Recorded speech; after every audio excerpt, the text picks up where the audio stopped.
আসসালামু আলাইকুম।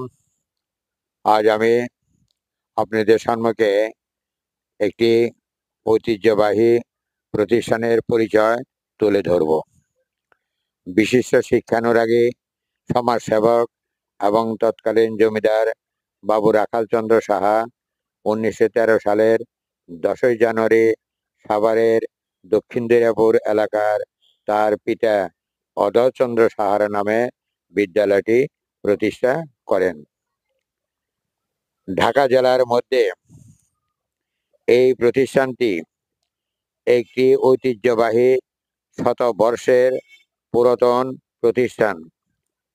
কালের সাক্ষী হিসেবে এই প্রতিষ্ঠানের সুনাম এবং ঐতিহ্য সাভারের বুকে আজও দাঁড়িয়ে রয়েছে।